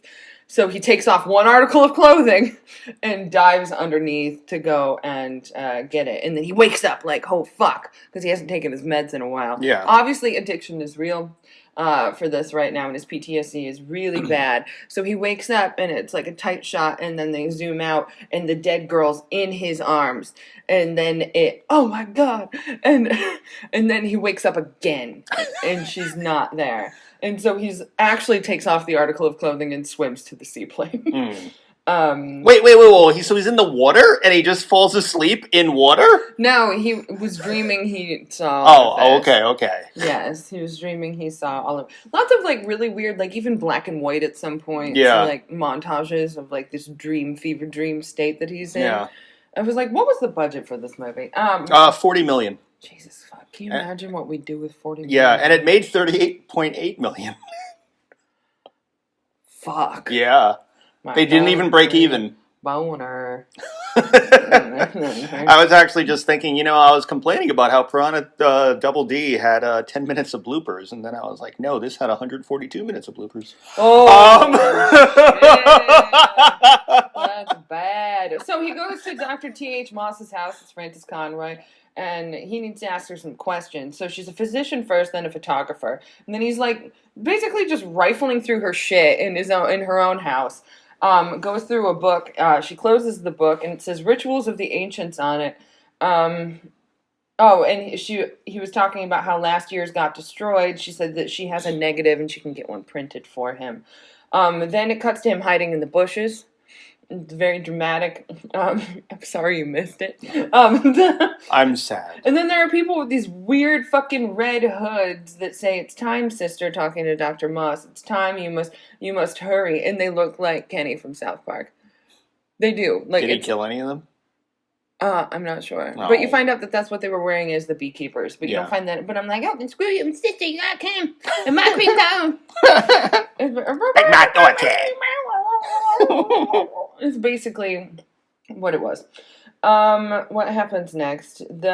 Sister, you must hurry. So the doctor goes off. So Nicolas Cage picks. I love how we've never even called him like Ed at all. We're like Nicolas Cage.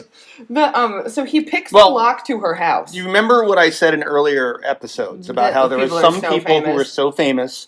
We might as well recount it for people who haven't listened.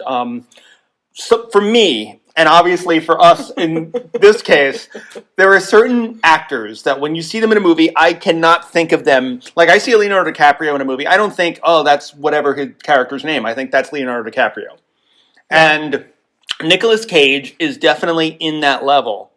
And sometimes, like in Color Out of Space, Nicolas Cage is able to go beyond being Nicolas Cage. Because he's in a color out of space. But 90% of the time when Nicolas Cage goes, "Whoa, I'm just Nicolas Cage and I'm crazy and blah, blah, blah." I'm a vampire! Yeah, you just look and it's like, okay, that's Nicolas fucking Cage, Thank you. Thank you. Yeah, you're welcome.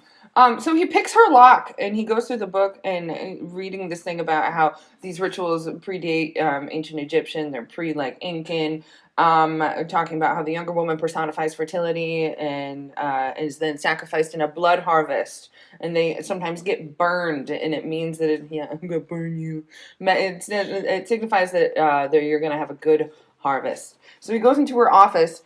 No way! Oh my God, we turned off that Tiny Tim movie called Blood Harvest. It was called Blood Harvest? It was called Blood Harvest. Fuck. There's a movie where Tiny Tim is a fucking serial killer clown. And it is not, you hear that and you think, oh my God, I have to watch it. Don't. And it's funny because you were like talking about the movie beforehand and trying to find it. And I was thinking about Tiny Tim and I was thinking about how it was me because I was just on one crutch, like God bless us everyone. Yeah. Tiny Tim. Oh, no, it's like a grown ass fucking man. Yeah, the Tiny Tim with the ukulele. Tiptoe through the tulips. That Tiny Tim. Yeah, no, I was like, Tiny Tim grew up and he does not look good. His parents are not proud. The Cratchits are dead. The late Tiny Tim. The late Tiny Tim. Yeah, he actually killed the Cratchits. Yeah, the Tiny Tim from that movie is dead now. I don't know how he died, but he died like I think 5-10 years ago or so. It's so weird that people just die. Anyway, I mean, it's part of the natural cycle of life. But why? Who came up with that? Very upsetting. What white hair in my mouth?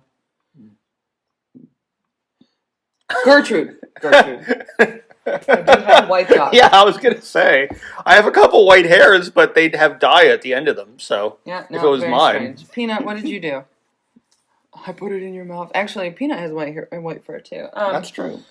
So he goes into her office, and there's like a stretcher with stirrups. So obviously she's a doctor of all trades, and here's where we get the jars of random things that is like a callback to the first one.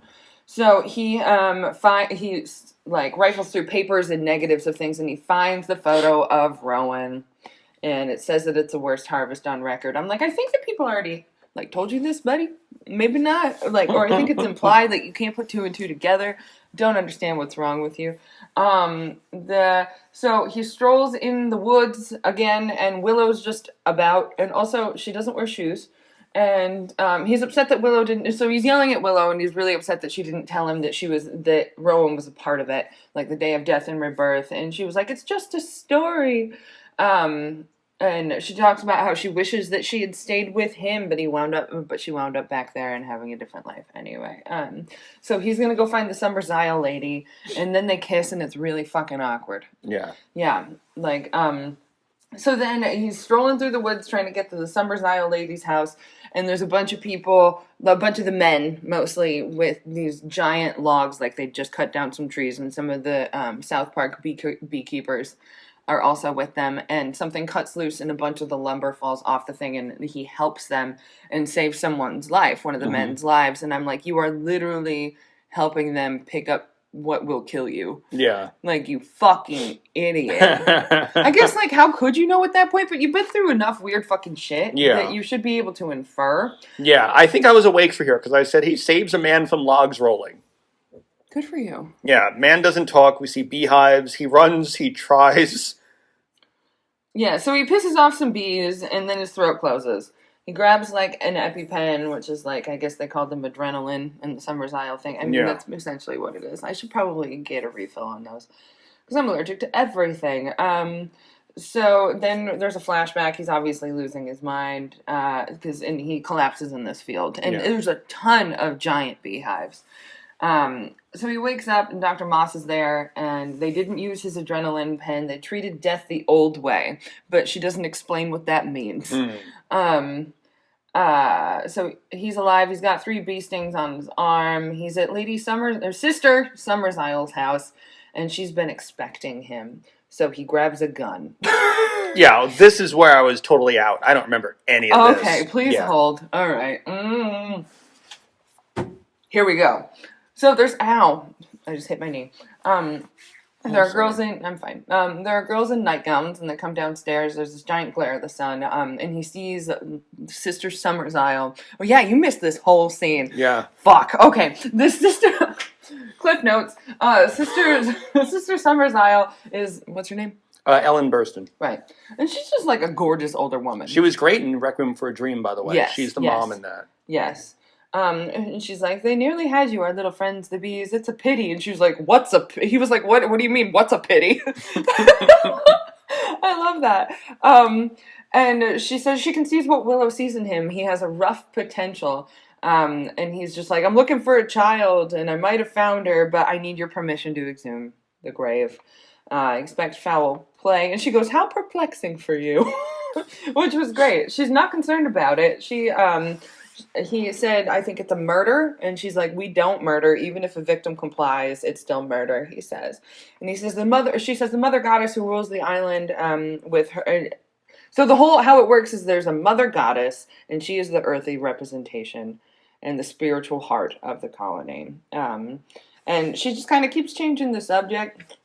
And she goes into this whole thing explaining about where they came from. So they came from somewhere. They came from over the rainbow. They came from over the rainbow, and they were Celtic, and they rebelled against oppressors of the feminine. So they settled near Salem, and we all know how that went.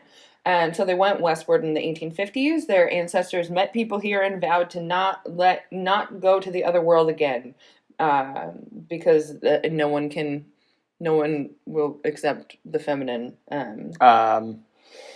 So this movie is implying that the women burned in Salem actually were witches. Yes. Okay, I see. Yes. I hate when films do that. The suppression of the feminine. So many films do it, and I hate it. Yes. Yeah, but she said some leave, like Willow, but they always come home, and he's just like, what about the men? And she says, we love our men. We aren't subservient to them. Men are very important to our colony for breeding. He says, that sounds like inbreeding to me. And I loved it. I loved it. Oh, it's so good. Man, I'm so sad I missed this. I know. We procreate because it's the will of the goddess. And he asked, what if someone has a boy? And she said, well, that depends. What happened next? So she asked it again. He asked again for the permission to exhume the grave. And she said, I thought I already gave you permission, like Lord Summerall said before. And she said, here's your mode of transportation. And he's given a bike, like a bicycle. It's really funny watching him ride it. So he didn't have to punch someone to get the bicycle this time? No, it's given to him. Later he punches someone for the bicycle. Yeah. Until we meet again, she says, and he's off. Like, it's actually a cool shot. He's driving down this, he's biking down this trail, and the two girls in the nightgowns, like, just like the evil girls in The Shining are just behind him, like. I really liked that. So he goes through that whole thing and says he's only interested in the law, blah, blah, blah. That keeps happening. So he digs up the grave himself. He finds a coffin, and there's a doll that's been burned inside of it. So he keeps calling for Rowan because he hears her crying. And I just wrote, you're a fucking idiot. And he picks the lock of the crypt. So he's just picking people's property left and right. And he finds her sweater in this like vault thing with that's filled with water, and so he lifts up the thing, dives into the water after taking off a single article of clothing, and he finds her sweater, Rowan's sweater, and all the Catholic shit is underwater. Like there's no so that's where they keep all the Catholic shit. And that's around when I woke up when I saw the big crucifix in the water. Yes, a beekeeper lady, South Park lady, put some wood on the lid of this vault thing so he can't get back out of the water. So he calls for help. There's skylight above this vault, above the crypt that has like ominous clouds, and he has a flashback. Willow finds him in the morning, and I just wrote like they're not even paying attention to how pruny he must be. Yeah, I wrote that he would be all fucking super pruny. Yeah, that's just a major oversight. That's really, really bad. So he shows Willow the sweater. She smells it. I'm like, I remember that. It's been in water. It's not going to smell like your kid, and it's going to smell like that's probably their sewer. Yeah. Idiot. So dumb. What happens? He tells her to lock herself in her house, and he'll come back for her. Oh yeah, because it's safe with all the other people in the mating house. Yes. Her house is the mating house. Reminder, if you missed that, it is. That's where she is going to be safe. So fucking stupid. So he goes back to Summers. Oh my god, I hate saying it every fucking time. Summers Isles place, and I put the extras bother me. I don't know why I put that. Where Summers Isles place. Oh, the extra S bothers me. Okay. So, yeah, and then there's a naked guy in her bed with lots of bee stings on him. And there's this really godly, like, image of her that I loved. The naked woman with the bees all over her, was it? Oh, no, after that. That was cool, though. Yeah. There's a naked woman with bees. She didn't care if they were in her eyes. Yeah. But she's not a little bitch. No, but there's this great shot of her, of Sister Summers Isle, Lady whatever. Yeah. That's a with like the 4 attendants around her. And it's just, she's in all white. It's this giant bed. I was like, where do I buy a bed that big? My bed is huge, but I want a bigger one. Yeah, it's like the size of like 2 queen size, put together. It was awesome. It was awesome. And it's just like they like depict her as the representation of the mother goddess on Earth. Yeah. It's really, really cool. And he's calling for her the whole time. And he somehow doesn't see her, even though he's pounding on everyone's doors in there. Yeah, here's where he sees Sister Rose with the bicycle. in the bird mask.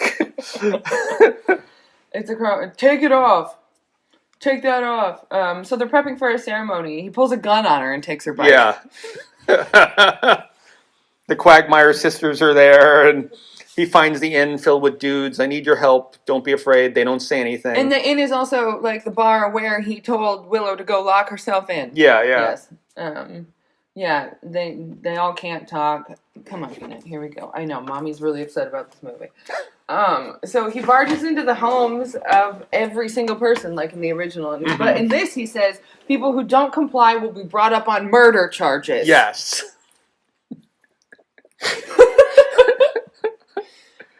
They pay homage with the girl falling out of the the closet, dressing chest and laughing. Kids in masks, blah blah blah. He goes to the beach. The seaplane guy is dead, like in a really gruesome way, with like his mouth sewn shut. Yeah, his eyes gouged out. Yeah. There's kids in costumes. I don't know. Very soon you'll be an entire family of bears. I missed that. Yeah, he goes to angrily confront Sister Beach? It was Birch. Birch. I don't actually. And then he punches her in the face and steals her bear outfit. Yeah, I love that. He punches her in the face and steals the bear outfit. Like, that's something I aspire to do. That's so good. And so there's a colony to the goddess of fields is something they're talking about. Yeah. And someone attacks him, and it's the apple lady. It's Sister Honey. I missed the honey thing in the beginning, so I just kept saying apple lady. I just wrote Lily Sobieski because I didn't know what her character's name was. Okay. And then he punches her in the face. Yes. And then he karate kicks her. Yes. I mean, as you do. This is just fucked up. Yeah. So the procession begins as he puts on the bear costume, and I'm just like, obviously someone has not seen Midsommar. Yeah. Because you shouldn't be wearing a bear costume in a fucking place run by a cult, you asshole. You fucking idiot. And I love the procession's beginning, and he just casually walks in the bear costume. Yeah, I did miss the, you're not dancing. yeah, that would have been great. That would have been so good. So they do the whole, opening the cask of liquor, but they're also not doing it on the beach, where I'm like, that's why your crops ain't doing so good, because you're just pouring beer on them. Yeah. That's the problem. That's just how you kill slugs. Oh, no. Yeah, poor slugs. It's what my grandmother used to do. Put a little beer out. If they drink it, they die. That makes me so because it stops them from all her flowers or whatever. They would eat them otherwise. Oh, yeah. The poor sluggies. Yeah. Poor babies. Yes, I say that because I'm a snail mother. Yeah. Probably better than our dog eating them, though. That'd be true. Yeah. Because we caught our dog doing that once. Oh, fun. Yeah, no, our dog, we had a big German Shepherd, and she would be in the backyard. And for a while, during the summer, we noticed she just was throwing up all the time. Fuck. And we thought we took her to the vet. They were like, oh, it's just something she ate, whatever. And then one day we caught her eating a slug. And we're like, oh my God, no wonder you're throwing up. Stop that right now. Not a good luck, buddy. That's not a thing you want to eat. That's really funny. Yeah. That's funny. So, then I cut to, basically the ending sequence of the thing. Yeah. So we're fulfilling our deepest purpose to balance the forces of light. Rowan's tied to a post to be sacrificed, and he runs over, punches another woman. He sucker punches another woman in the bear costume. He punches Sister Thorne. It's hilarious. Oh, sister, what's wrong? Boom. So he rescues Rowan. He's chased. They hide behind a tree. He picks her up and carries her. Rowan points the way. She's the cutest little fucking actress. She's adorable. Mm. She's so cute. Yes, you're cuter, Peanut. We all know this. I love her leaning. So it's like, Charles, can you touch me too? Can you touch me too? Look my goodness. Oh my goodness. Oh my God. Okay, yes. Yeah. So Rowan is running ahead of him. She runs to the whole town, and then, did I do it right, Mommy? Did I do it in her one line? Yeah. Did I do it right, Mommy? You did. And then here we find out that the Summer's Isle lady is Willow's mother. Yeah. Yes, and the whole town is there. I love her also. Like we we didn't mention the fact they stopped. They stopped, and his phone goes off, and he asks Pete for help, and then he disbears, as I put it. So Yeah. he takes the bear costume off, and then tells Rowan to slow down. Like a fucking idiot. Oh, I love it so much. So here's where we learn that he came of his own free will. You have an appointment with the Wicker Man. Blah, blah, blah. Kind of a less good version of the speech at the end that Christopher Lee gives about the hunt, about what they don't even call him the fool. No. Yeah, but everything else is the same. Like, you came here of your own free will. The hunter versus the hunter. Yeah, exactly. Blah, blah, blah, blah, blah. But they need a stranger connected by blood to us. Yeah. This time. Why'd she do this to him? You should be proud. Yeah, who cares? Yeah, your fate was sealed many years ago when she chose to be with you. Oh, yeah, you find out that, like, they've been planning this for a long time. And this is where you figure out that the people who died in the beginning in the car are there. Yeah.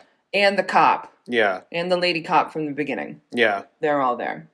And I kind of liked that. I did. I was like, that's clever, but still, how'd they get out of the car? Yeah. And he tries to shoot them, but we find out Willow has his bullets.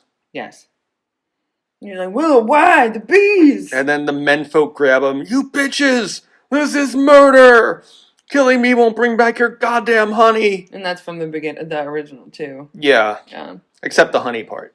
I think it is in there. The honey is Oh, in apples. there. Apples. Yeah. Apples. Yeah. No, because Sister Honey ate all the apples. Yeah. I'm not one of you. I don't believe in your gods. And then they cut to the audio that's from the Not the Bees scene. And we go right to him looking awful. He sees the Wicker Man. He's like, oh my God. Oh my God. They break his legs. You can hear that. Yeah. Yeah. I like have a whole bunch of, wait, what about the bees? Where the fuck is that scene? Yeah, everyone knows the famous meme scene. Yeah, yeah. So Rowan burns the Wicker Man, and the drone must die chant happens, which is nowhere near as fun as the musical number from the original one. You know, I wonder, would musical numbers have made this a better film? Probably. At least it would have been like, it would have felt like we're all in on the joke then. Yeah. Instead of just like, wow, they're trying really hard to make a movie that isn't very good. Yeah, they really did. Yeah, yeah. They really did. Especially poor Angelo Badalamenti, man. Jesus Christ. Well, can you imagine getting, like, this edited film? Yeah. And then being like, paycheck. Yeah, exactly. Paycheck. Or maybe he loves Nicolas Cage. Maybe. I don't know. So, the Wicker Man burns. Lily Sobieski's there. Okay. And they recreate the head tumbling off as it burns. But it wasn't as good. Yeah, and then 6 months later, we're in a bar. We see James Franco looking like he's 16. James Franco and the guy who played Sean in Boy Meets World. I've never seen Boy Meets World. So, yeah, it's not Corey, it's the other guy. Yeah, so they're trying to score some honeys. Yeah. And we see Lily Sobieski. And, you know, honestly, for editors, that's where you cut. That's where you cut to the credits. Because we get that she's gonna, like, they're gonna do the whole thing again. Yeah. Like, we're not that dumb. Yeah, instead there's, 10 minutes of dialogue here at this point? Well, it feels like 10 minutes. Yeah. Probably like 2 minutes. Yeah. But so Willow goes off with the Boy Meets World guy to get pitchers of beer. And it was like, yeah, I want to fuck a dude who gets me a pitcher of beer. I mean, I've gotten girls less and gotten some at bars, but I've had women buy me the pitcher of beer and still. I'm sorry to my 16-year-old goddaughter. Don't you do that. Don't you be better than me. Yes. Yes. So then it's Sister Honey at the end and talking to James Franco, and he's at the police academy. So guess what? Another cop. Yes. Another cop. He just graduated, and she says, "When you leave here, where are you going? And when you do, will you take me with you?" The same thing. Yeah, and this is like such a this is what they should have cut from the fucking movie, not the bees in my eyes. Yeah. So that was the end of this version of the movie. Yes. For Johnny Ramone, too, which was a weird dedication at the end of the film. Yeah. Did we look up who he is? You mean the guitar player of the Ramones? Oh, it's the same dude? Yeah, Johnny Ramone died around the time this came out. Then why was it to him then? I was like, it must be someone different. No, that's why I said why is Johnny Ramone in the dedication for this? I thought it was a different No, Johnny it was Ramone. Johnny Ramone. He died around the time this came out. Fuck. Yeah. Why? Like, why? We have questions. Yeah, like, I mean, I could, maybe Nicolas Cage was a fan? I don't know. Like, I know Nicolas Cage, here's the weird thing. Nicolas Cage hangs out with, like, death metal and black metal bands. It's true. And we just lost a Rolling Stone this week, didn't we? Which one? The guitar player. I think you're thinking of Jeff Beck. Yes. Was he in the Rolling Stones? Yeah. Really? Yeah. Oh. All right, Google. I thought he was like, no, wasn't he like with Peter Frampton? I'm not. I don't know. You're the 70s rock person. I don't know any of that stuff. Very well aware. Yeah. English guitarist. Boop, boop, boop. This is not. So. Oh, yeah, no. While she's wrong. Looking that I'm up. I'm happy to be wrong. Okay. I was wrong. Yeah, so. Dedicated to Johnny Ramone. I know a couple years before this, Joey Ramone had died. Right. Because I ran into Joey Ramone the week before he died 3 times. And I remember joking around with a friend of mine about how Joey Ramone was stalking me. And how one day I'm just going to come home and all my stuff will be smashed. And I'll come home and Joey Ramone will be sitting there and he'll be like, go on, just call the police. Tell them Joey Ramone broke into your house and broke all your shit. No one will believe you. And so, like you were implicated in his death somehow. Yeah, so like honestly, from how Joey and Johnny fucking hated each other, I wouldn't. If Joey had still been alive, look at this. Oh my god. Oh my god. But if Joey had still been alive, I'm sure he would have been implicated in the death of Johnny Ramone. Yeah. He wrote the song "The KKK Took My Baby Away" is about Johnny Ramone stealing his girlfriend. Wow. Because Johnny Ramone was like a Republican. Was like a Republican. Yeah, no, he was very right wing, and Joey wrote that song about the fucking guitar player in his band. It's the original No Doubt thing, where it's like you're the drummer of No Doubt, and you used to fuck Gwen Stefani, and now Gwen Stefani's going to get famous writing a million songs about what a piece of shit boyfriend you were, and you have to be the drummer on those songs. So that's amazing. Yes. So that was the Wicker Man. There's an unrated version or something. We're not going to watch that, nor steer anyone towards that. Yes, but that's where the bees thing is. Yes. If you YouTube, if you really want to save yourself some time and sanity, watch the YouTube version of that scene. So, let's talk very briefly before we go about our IndieGoGo campaign. Yes, where we still have several days left in it. Right? Yep, we have a month almost. We have a month left? A little bit under a month. Oh my god, she's dreaming. Aww. Do you see it? I'm sorry, I'm trying not to move. So. Yes, so Bishop's Cove is our like unadulterated, unabashed, beautiful horror movie where you can boobs. You can win these. Oh, you woke her up with boobs, Charles. You can win these. No, I mean, yes, you can win them. No, you can like. You can have them if you give us a bunch of money. You can also get a head injury. I mean, you can get the prosthetic of head injury. We're not going to injure your head if you contribute. Or a face. Yes. Wow, these actually started to smell nice now. What happened? No, they don't. That's not a bad smell now. It was an awful smell when they first got them. Yeah, that's gonna make people want to buy it, Charles. Well, no, but now they smell nice. It's a nice smell. You'll enjoy it. These smell like Cat D. Ross. Just kidding. Peanut, you want to wear this face?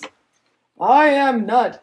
She's like giving off. Yeah, when someone's allergic to dogs, we don't want them to be like, well, the dog touched that. I can't contribute now.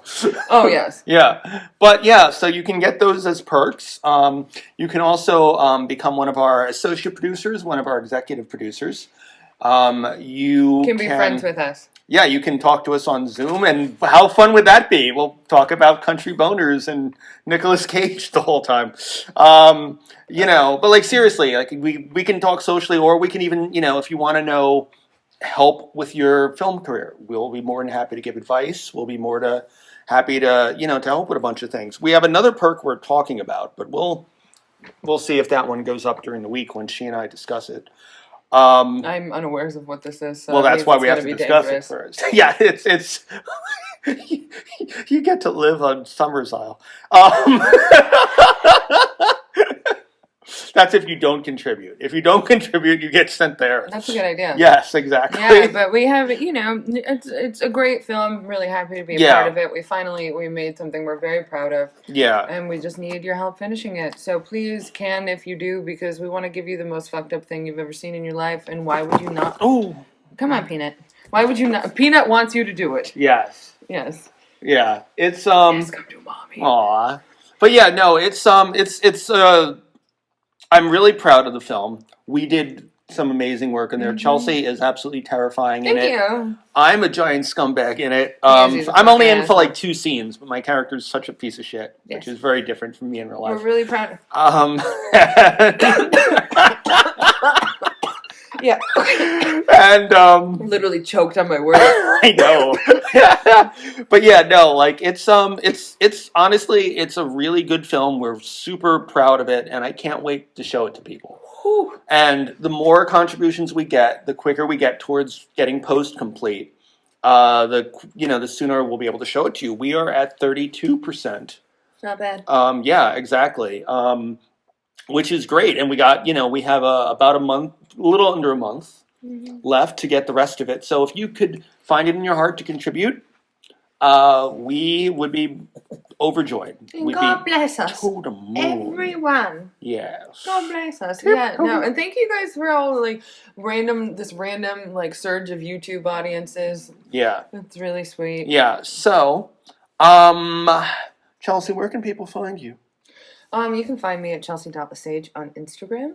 And where can they find you, Sir Charles? I can be found at charles.d.lincoln on Instagram. Yes. And then you can find us together at CL Squared Productions on YouTube, Facebook, and Instagram. Yeah.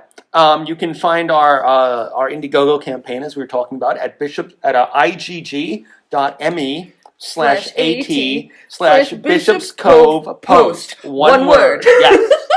Yeah, once again, that's igg.me/at/Bishop's Cove Post. All right, so what are we going to look up next week? Well... Oh, I forgot about next week. Oh, yeah. All together in life. Oh, yeah. Just kidding. Yes. Well, here's what we're going to do. I have 2 in... Normally, I will tell you so instead. Pick a hand. There's one film in this hand, and another film in this hand. Peanut, why don't we let Peanut pick it? Well, then that's you picking. She's going... Let's see. Okay, that's not going to work. Yeah, this one. All right, well then, in this hand, we have our first 3. Ooh. Our first 3 things. Because we're going to go old school here. We're going to go with one of the person who was responsible for me getting into literature and me reading, with who you have also a connection to, Stephen King. Yes, I do. The very first Stephen King adaptation of Carrie from Brian De Palma from 1977. It's the scariest thing I've ever seen in my whole life. But this is our first 3-time one. Yeah. Because there have been 2 remakes of Carrie. So we're going to cover... Oh my God, I'm so excited! Yeah, first we're going to cover Brian De Palma's 1977 version of Carrie. Then the 2002 television version from Brian Fuller, who later did Hannibal. Mm-hmm. And then, I don't know the director of the last version, but I know Chloe Grace Moritz was in it. And Julianne Moore. Yeah.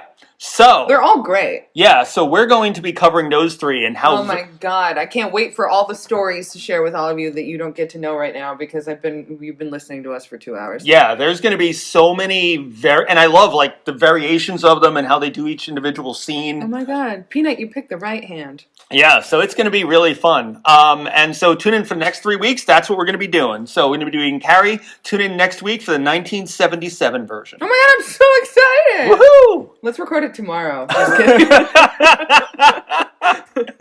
Alrighty, everybody. We want to thank you for tuning in and or listening to us if you're listening to our voices on Spotify, Anchor, and all those places. Yes. Say love you, Peanut. Gert says say thank you. She's asleep. She's like, I'm. Oh, you can see her. Look at. I'm sleeping under the couch. Fuck you two. So, alrighty, guys, we want to thank you very much. Check out our IndieGoGo campaign, igg.me/at/bishopscopost. All right, everybody. Bye.